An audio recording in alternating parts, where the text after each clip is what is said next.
Greetings. This is the Chat Zone. Your show is back, and your host of today is Uhiriwe Beninye Beta. And we're back with our new guest and a new theme for this month, and I hope it's going to suit you like the last was. Our theme is how to apply emotional first aid in our daily life basis, and our guest is a very special woman, not from our country, but she's part of our family now in our nation. Her name is? Thank you. I'm Dr. Cindy Cassidy. I'm a clinical psychologist. I work at Indera Hospital and Ichizeri Center. Okay. Most of you must be curious because she has a long time. She's been in this for a long time, I believe, and she's going to answer our questions based on today's theme and topic. I'll begin with my first question. It's a very personal question to me, and also something that I believe that must be known out there. Could you define for us what emotional first aid is? I think the best way to define emotional first aid is to think about medical first aid. So you use medical first aid when someone has an accident or gets hurt physically. You put on Band-Aids, you maybe give them medication. Emotional first aid is when something emotional or psychological has happened to someone and they're struggling with those emotions or those feelings. Okay. When someone is going to apply a first aid, it's because there is a wound or an injury. So we're going to begin on the first emotional blow, I would believe, would be rejection. Okay. I want you in your words, in your own words, it's as if it's something you experienced and something you tell your patients and me as well, what rejection is. I think rejection is a very subjective thing. So something that may make you feel rejected might not make me feel rejected. Oh, okay. Okay, so first I think it's important to, so if we're talking about rejection, are we talking about what do we do when we feel rejected, or are we helping someone else? So I want to go back to us. Okay. So when you feel rejected, let's say your boyfriend leaves you, right? And you break up. The first thing that you want to do is take a look at, kind of go back through the relationship and try to figure out what happened and why are you feeling rejected. Maybe the ending of the relationship, maybe it was the best thing that could happen in the long run for you. And then what do you do with those feelings of rejection? Usually people feel like, I'm not good enough, there's something wrong with me, what did I do wrong, it's my fault. But if you really take a look at the situation and what happened, it's probably not all your fault. It's probably not everything that you did. Yeah. You know, usually relationships, whether they're working well or they're not working, are 50-50. Okay. You know, both of us contribute something Yeah. to the failure or the success of a relationship. So to try and be realistic, not to be too hard on yourself, not to be too self-critical, to have some self-compassion. Remember the things that are good about you. Okay. Remember why this person fell in love with you in the first place. Those things are probably still there. Okay. So usually as a person myself who has experienced rejection in my life, I have realized that common sense and logic are ineffective at that moment. And one doesn't know how to deal with it because we've been trained to use our minds mostly our whole lives. So one wants to apply that. So how would you be able to help a patient who's going through that and wants to heal, you know, to begin by that? Again, I don't know if I would agree with you that logic doesn't work. I think it's important when we get caught up in emotional negativity, like we start telling ourselves that we're not good or that there's something wrong with us. Again, it's important to balance with what are your attributes? What is good about you? And if you need other people to help validate that, you know, your friends, talking to them or family, remembering the things that you do well, that you're good at, that's important to balance. Once you get into that negative cycle of thinking that it's all me, then you get stuck. And if you're stuck for a long period of time, then you can get depressed. So this is where the emotional first aid comes in. One thing that I recommend, you were mentioning patience, one thing I recommend is when you're really feeling stuck, start keeping a gratitude journal. Okay. And people during this time of COVID, many people are depressed, right? Many people are home, they're stuck, they're more anxious than usual, they're more depressed, they're isolated. It's really hard to think of anything good in life right now. And so I encourage people, just small things, keeping a gratitude journal. So at the end of the day, what are 3 things that you can think back on and really feel grateful for? Okay. Not big things. It could be you walked outside and, you know, it was a beautiful sunny day, or you had a great cup of coffee in the morning, or somebody called you unexpectedly that you haven't heard from for a long time. There are some people who, to cope with the rejection or any sort of negative feeling, they usually apply self-punishment to feel better about themselves. So I have a friend, she usually does that, like when she's done something, even though it's not totally her fault, she usually gives herself like some sort of self-punishment to feel like she's getting even to what she's done, or the harm she's done to the other person. So what advice would you give to a person out there who feels that way? When people feel the need to engage in self-destructive or self-punishing behaviors, I'm usually curious as to where that started. Where did they learn to do that? Why are they using that as a coping mechanism? It's not a healthy coping mechanism. And so rather than focusing on punishing yourself for something that you feel you did wrong, I think, again, it's important to think about things that you are doing right, because no matter how bad you're feeling at the moment, there are still other things in your life that you're doing well.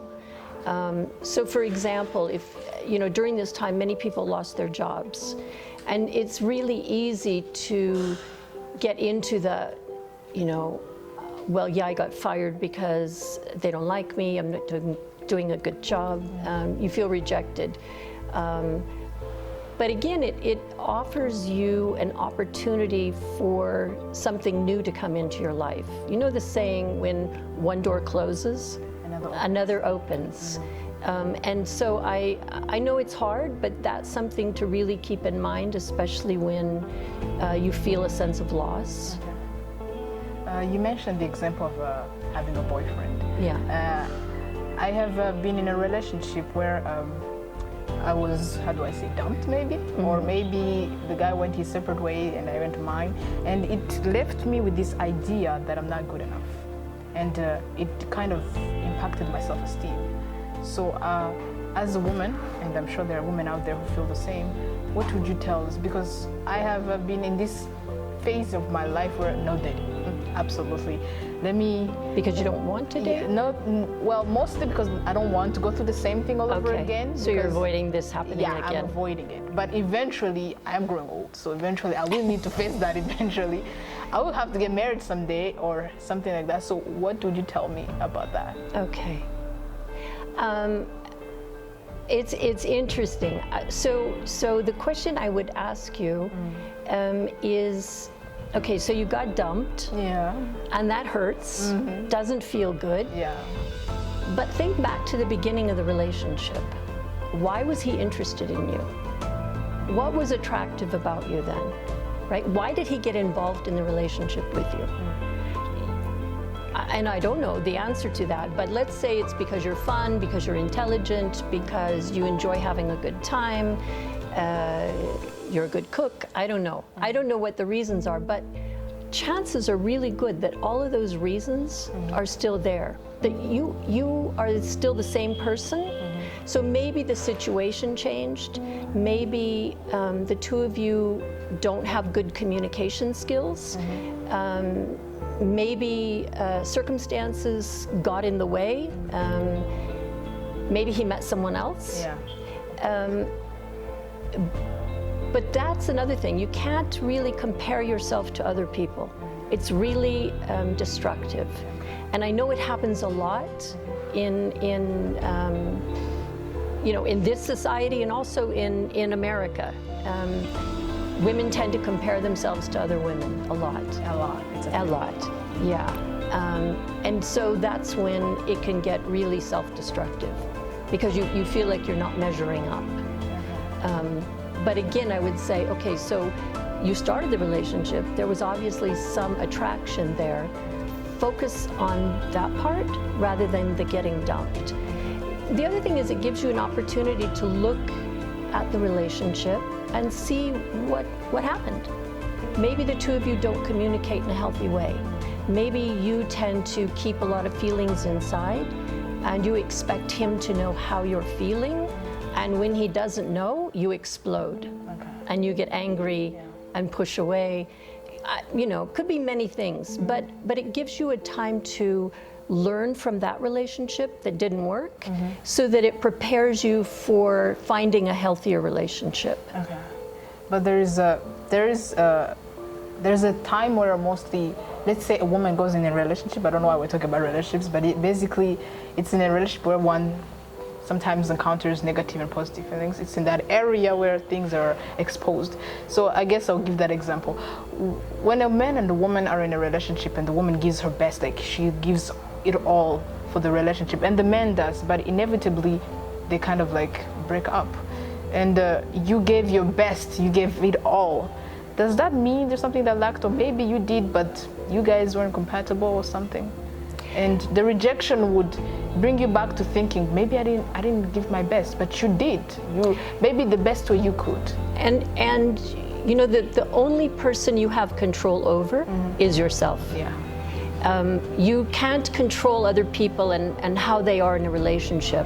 So let's say you gave it 100%. You were yourself, you were honest, you had integrity in the relationship, and it didn't work. Again, you can't take 100% responsibility for the relationship not working. Okay. 50% is his. And so you don't have any control over how he was in the relationship. That's his part. That's what he brings to the relationship. Maybe your upbringings were very, very different. Maybe your styles of communication were very different. Maybe your expectations of the relationship were very different. So all of that, together kind of decides the success or failure of relationships.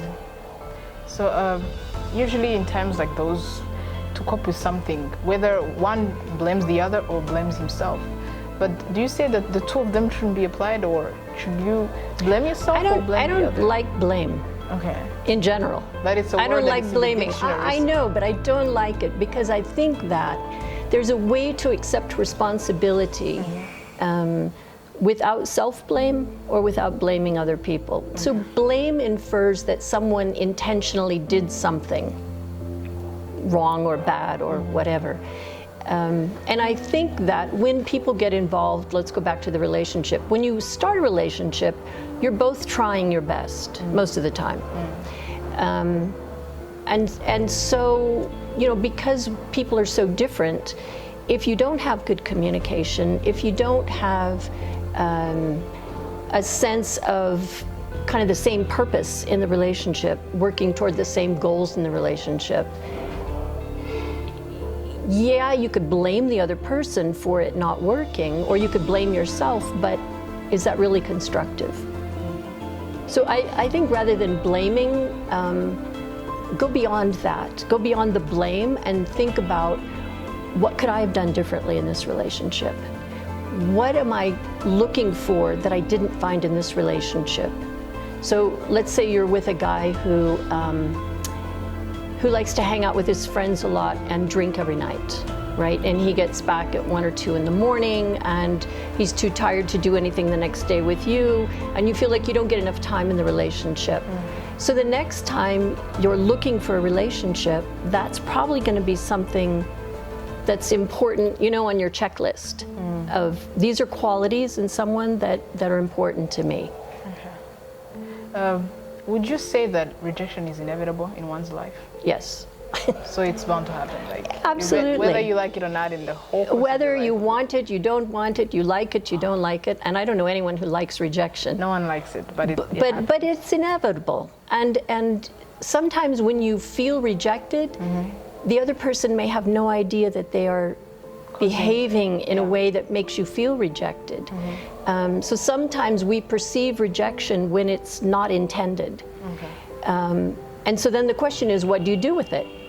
Do you blame yourself? Do you criticize yourself? Do you go immediately to that really negative, dark place of, well, it must be me, I must be a bad person, there must be all these things wrong with me? Or do you say, okay, why am I feeling rejected? What's going on with me?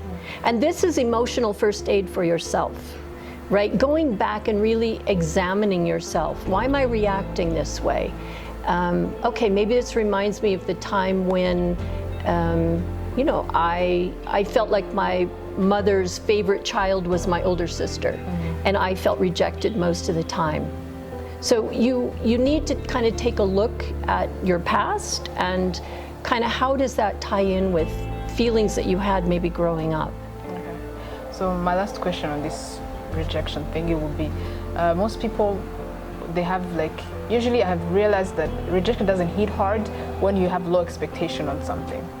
But when you have higher, it kind of like hurts the most because you had expectation on that thing, on that person. Absolutely. So would you say that we would stop expecting, or maybe be average expecting, or what would you say? That we keep dreaming and striving, but still we should... Good question. So I think that like rejection in relationships, right? And if you have really high expectations, you had really big hopes for this relationship to work out, and it didn't work out.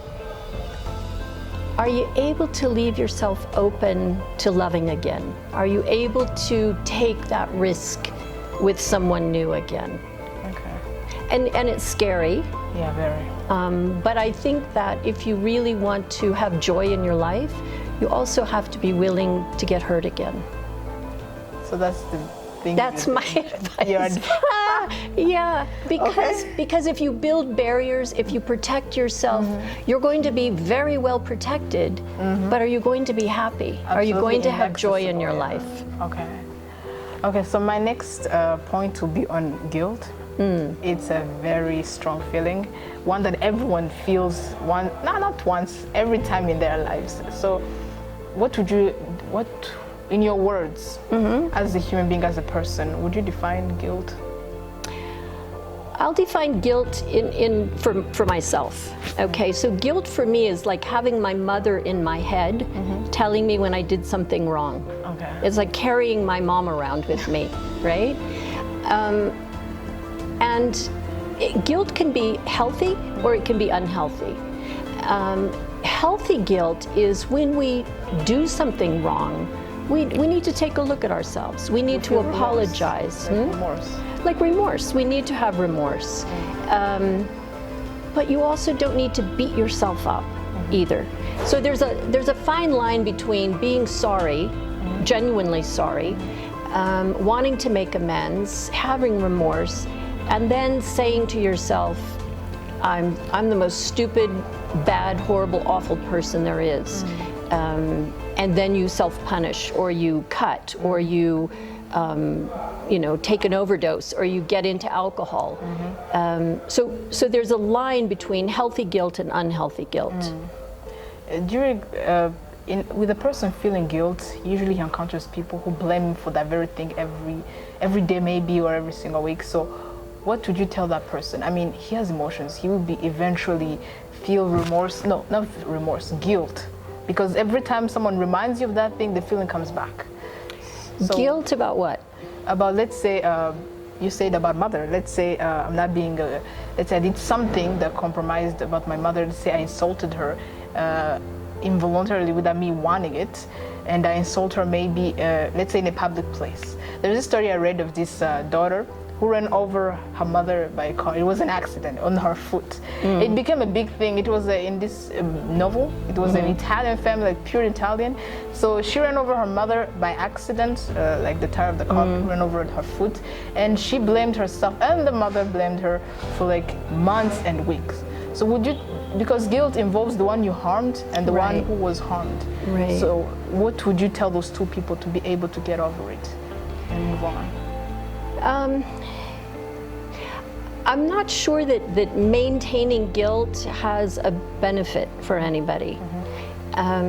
If you learn from that experience, then I think you can move on, or you should move on. To keep replaying it, to keep beating yourself up over it, I don't think that's beneficial. You know. And then, you know, why? What are you getting out of doing that? Are you enjoying the feeling of feeling like you're horrible? Or, you know, can you shift and start thinking about, okay, you know, it truly was an accident.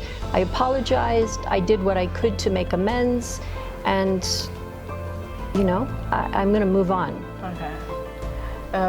I have realized something. I think I'll base it based on my relationship with my sisters. I have 3 sisters, and we're different. I mean, just like personalities like totally different. I have one who's the melancholic. Usually there are those people who are like, and one is a phlegmatic. I am a sanguine. So we have issues that you know, like you would say, let me apply guilt to this scenario. Let's say we've done something wrong to each other. Let me say I have hurt them. But as a sanguine, we are not people who like tend to be on something, on a feeling too much. Like sometimes people may think we're cold or something, but we're those people who don't dwell on things. But melancholic people have realized they're those people who like emphasize on something. They even make you see it every single day, remind you, they dwell on things a lot. And my sister would think that I don't care. But I do care, but my way of caring. Right. So how would you tell people to apply those things in a different way, in their own way? Guilt or, yeah. Okay, so as you said, you 3 sisters are all very different. And I think, you know, when we're in relationship with someone, whether it's family members or friends, I think the important thing is accepting that people are different. Okay. And because you're a certain way doesn't mean it's right or wrong, and that your sister's way is right or wrong. It's just a very different way. And this goes back again to something, you know, earlier of communication skills. Learning to accept diversity, learning to not have to be right all the time, that your way is right, or what you're saying is right, or what you're doing is right. When we get into that need to be right, that's when we have conflict with other people. And at the end of the day, being right isn't always so important. Finding a middle ground, finding a way to communicate in a way that both people feel like they're being heard and understood, that I think is what is important. Okay. So usually people, it's something I have noticed, people when they're different, it instantly creates this thing of opposition. Like you oppose each other because you're different. It's something I have realized. It never comes into mind that it's maybe a contribution, like he's different to add to something to mine. So what would you tell us about that? I think parents have a role to play in this. Okay. How we raise our children to respect and be interested in diversity, right? To embrace people's differentness. Okay. I think the world would be very boring if we're all the same. Yeah. Right? Very boring. And so that kind of quality of getting curious about people, of being excited that someone is not like you, that maybe they think differently, that makes, I don't know, it makes life more challenging, more exciting. Interesting. And interesting, yeah. Okay, so my next question would be, I've realized the guilt, I have suffered from it a long time, to know that it blocks relationships in your life, because it kind of affects the muscles of your authentic communication to them. You believe you're not genuine enough, or you think like you're going to hurt them or harm them, and they believe that you're not different. If you've hurt the other, they'll also be hurt. So how would you tell me as a person, like, even though I hurt someone doesn't mean I will do it continuously to everyone else who come into my life? I think the first thing, if it's your guilt, that you need to, you or anyone with a lot of guilt, you need to understand why you have that guilt. Where did it come from? And how is it impacting your life?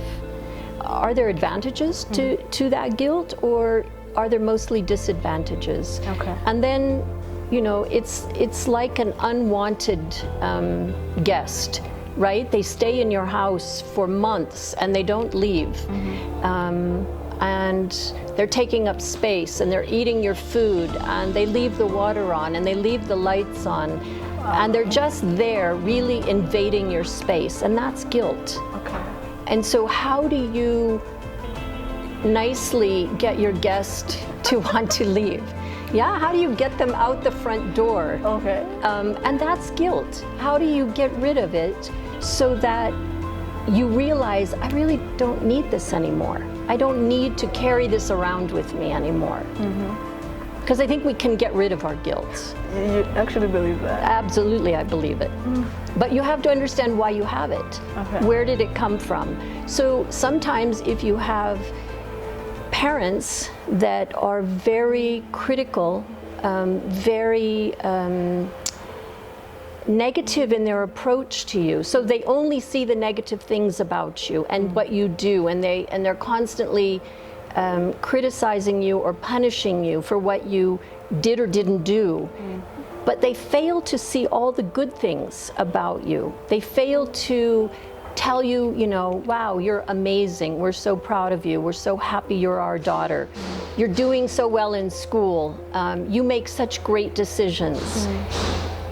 If parents can learn to balance the negative with those positive comments for kids, you're probably not going to be carrying around a lot of guilt. Okay. You're going to be able to find a balance. You'll know what's right and wrong, Okay. you know, and you'll know when you should have remorse, but you won't have to feel that you can't get rid of it. With your example of parents and children relationship, it reminded me a story that I read once of this son. His parents had great expectations for him. They wanted him to be a doctor, but he wanted to be an artist. So he lied to them of his degree, like what he was applying in his university studies. He studied for 3 years to be a painter, but they thought he was studying to be a doctor. And so the guilt ate him up for like 3 years in a row. But then he didn't want to tell his parents that he doesn't meet up with their expectations for him, or he didn't have the guts to tell them that I don't want to be this, because I'm, as a person who's experienced that, my father having expectations on me, but I want you to be this. But then I don't want to come like, he sacrificed everything for me. He's done everything for me to get here, and I understand that. But then it comes to remind me like, better, he did everything for you. How are you gonna get to his face and tell him, Dad, I don't want to do this. I have other dreams, another path to take, another life, my life to live. Could you, especially African parents? I was going to say, this is not a fair question for me. I understand you're a mother. Being an American mother of 4 daughters, it's a difficult question. I've been here 6 years, so that's why this question is more difficult for me, because I'm beginning to understand, right, African parents. But I think things are changing. Okay. I really do. I think parents, all parents, really want the best for their kids. They don't do that. So whatever it is, their dream, their hope for you, maybe that's the dream they had for themselves but couldn't achieve it. Yeah, and they want you to live out their dream. So the meaning behind their push for you is really, it's loving. It's a good wish. Okay. But it may not fit you. And this is where, this is where it becomes difficult. How can you have a discussion with your parent and say, I understand, you know, that maybe this is your dream, but I'm not good at math. I'm not good at science. I'm not going to be a good doctor, but I could be a really great artist, or I could be a good writer, or I could be a good pilot, you know. Okay, so would you say there's a middle ground then to be able to make your parents understand that you want to be this, but then they...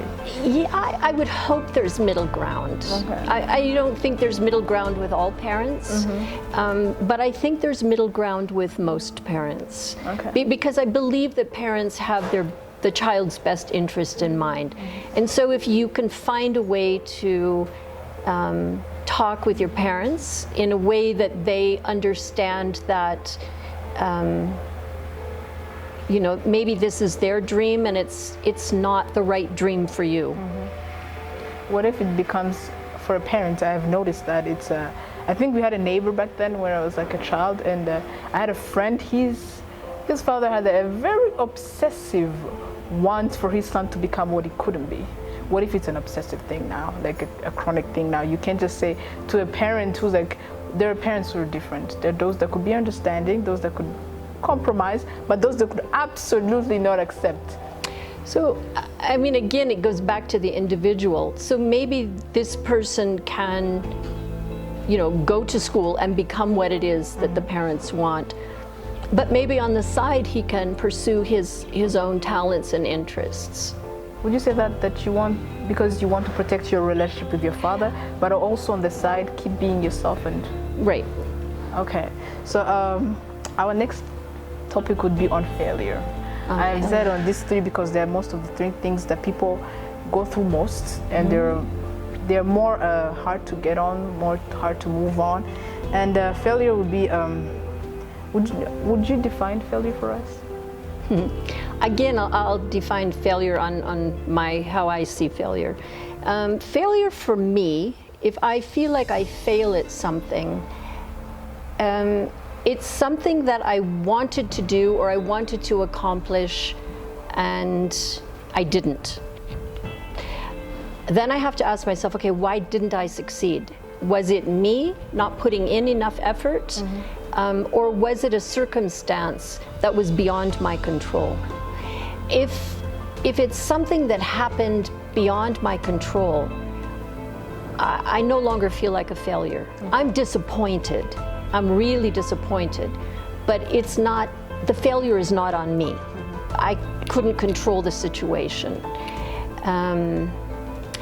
If it's something that I didn't do, that I should have done to succeed, then it's absolutely my responsibility to make the change. Okay. There's this story I read once. I didn't know such thing existed until I read the story from this book, and it mentioned this woman who had gone through a failure, and she used to go through interviews, job interviews, and she would, how do I call it, self-sabotage? All the interviews, like intentionally, she would cause disruption. She would go into an argument with the receptionist or what, and she would call it, no, what happened. I mean, maybe fate didn't want this for me, maybe life has more to offer, and she gave these excuses to herself to make that believe, but she didn't realize it was a constant cycle she was going through to avoid that, because she believed there was also a failure behind. So I believe there are people out there, even though for me I didn't know such thing existed, and I've never experienced it myself, but I believe there are people out there who go through that thing. So I would say if you find yourself engaging in patterns of behavior that are self-sabotaging or self-destructive, and you continue to do it and you can't find a way out of it, that's probably a good time to see a therapist. Okay. Because psychotherapy can help you see something from a different perspective. They can help you understand why you keep repeating the same patterns of self-destructive behavior. What's behind that? Why is she needing to sabotage these interviews? Maybe she has low self-esteem. She doesn't think she'll be able to do the job if she gets it. Maybe she's afraid to work. I don't know, you know, but then I think if someone repetitively has unhealthy patterns of behavior, that's a good time to see a therapist. Okay. How about, I mean, we're talking to different people out there who are from different backgrounds and levels, so not everyone can afford therapy. So what would you tell a person that he could apply on himself? Maybe talk to a person, I don't know, a friend, a parent, but you may say therapy and someone be like, talking to a stranger about my problems, that doesn't work well. It's a thought that will come into my mind. If you told me that, I'd be like, telling a stranger about my problems, I don't know. So what would you tell me? Well, okay, I'm a little biased because I'm a psychologist. So I think there are things that we can fix ourselves or we can change with the help of others.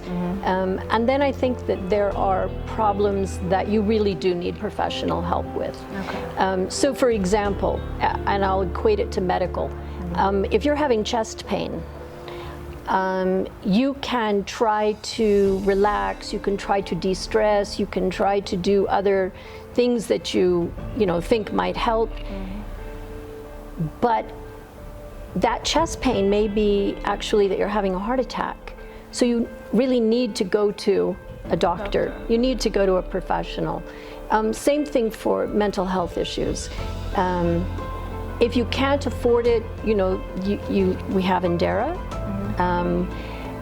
We're working really hard on changing the image of Indera. I know it is stigmatized. It's so like stigmatized. That's what I used to believe. I know. And yeah, that's a whole nother topic for another day, destigmatizing mental health. But I really believe if you want help, you can find it. And you said, well, we kind of don't like to talk to strangers about our problems. But I will say that since being here, I have found more and more Rwandans very open to the idea of talking about their problems. So, it's slow, it's changing. I know it's not a part of the culture, but there are many things that are developing in this country. IT, that was not part of the culture before either. So I think, the culture is capable of change. Back to your question about what can you do. If you have a trusted friend, if you have someone that can really be open and honest with you and talk to you about how they see your behavior, what they see you doing that's not working. And can you be receptive? Can you, be open to hearing their comments? And then, can you change yourself? Okay. So do you believe that one can get over something by opening up about it? I strongly believe it. And the reason I say that is I've been a psychologist for 37 years, and I've seen many people from many different cultures change. And it's not just through talking, it's through building a relationship with a professional who doesn't judge you, who doesn't criticize you, who is able to hear anything and everything that you may want to talk about without judging, without telling you what to do. And it empowers you to learn new ways of being. Okay, so back to our subject of failure. There's this term I came across when I was Googling, and it's called performance pressure, when one pressures himself or herself to be better, not to encounter the failure he encountered before, or themselves. So what advice would you give to a person? Tell them you failed once, but that doesn't mean, even if you will fail a second time, but you don't need to beat and crush yourself and bench yourself, beyond what you can give. So what advice? And on performance anxiety is kind of what we call that. And people get it to different degrees. Okay. So some people may get performance anxiety when they are going to do an interview like this, right? They wouldn't be able to think of anything. They would have a mental block. Wow. And so it would be a very quiet interview. You would do all of the talking, right? And I would be very quiet. Or you're going to take an exam and you get performance anxiety. And even though you may have studied for many, many hours, your mind is blank. You can't think of anything. So that's severe performance anxiety. Other performance anxiety comes in, you go into an interview for a job and you blow a question. You say something stupid. And that's normal. I mean, that, you can't beat yourself up over that one. But if you have performance anxiety in many different sorts of situations and it's pretty severe, again, I would say, this is probably something that you should get help for. Some people even need medication to decrease the anxiety. Does medication work? I mean, once I heard that medication applies to that, I didn't think that worked. I mean, pills to emotions? I thought you take pills when it's a physical thing, not an emotional thing. So what would you tell people out there about this medication thing? Okay, medication thing. Well, let's take depression. Okay. Because when people think of sad emotions, you can also think about depression. And so there are different degrees of sadness. But let's say you really do have clinical depression.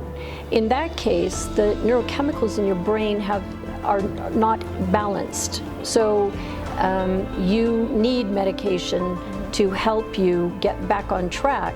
You also need psychotherapy to talk about the root causes of the depression. Again, it goes back to physical health is pretty much the same as mental health. Sure, okay. So we have physical or somatic reactions sometimes to emotional issues. People who keep everything inside often have headaches or stomach aches, or they may have a fall. So if we don't find a way to deal with our emotional feelings, they often come out physically. My last question would be, as something I have applied in my life, I have always used distractions to help me be able to navigate through my emotional problems or traumas. But I've also realized that it kind of sometimes blinds me to be able to face my problems or my issues at hand. So I know it's positive, but also it's negative, but I am sort of confused. So would you be able to clear me out on that? I think distractions can be good if you find yourself doing a lot of negative thinking, ruminating, as you were saying earlier. Distracting yourself is a good thing. But if you find yourself avoiding dealing with your problems or dealing with issues, then that's not such a great thing. Okay. So there's a fine line between distraction and avoidance. How would one be able to avoid, how do I say, sidestepping or backtracking, or in any way to be able to avoid that fine line between the two? Between avoidance? So one may know that he's not actually avoiding, it's just something you're doing at the moment, but eventually you will need to face your problems. So for example, if you're doing a lot of negative self-talk and self-punishment in your head, distraction is really good for that. So doing crossword puzzles, learning a new language, focusing something that makes you concentrate on something completely unrelated to what you're thinking about. Avoidance, you will know that you're avoiding when you constantly have the same problems coming up in your life. Okay. And you see a pattern. Okay, I think that's it. I thank you all who've watched and who've been with us from the beginning of this journey of the Chatson Show. And it's your show again, the Chatson, and with your host, I hope your favorite host, Ohire Beninye Beta, with our guest, Dr. Cindy Kasidi. She's a clinical psychologist, as she told you at the beginning. So please follow our YouTube channel and our Instagram page. The Chatson Show will be back on the Patekas, of course. And I hope you guys will be following up for the next show we'll do next month with let's say our mysterious guests. Thank you.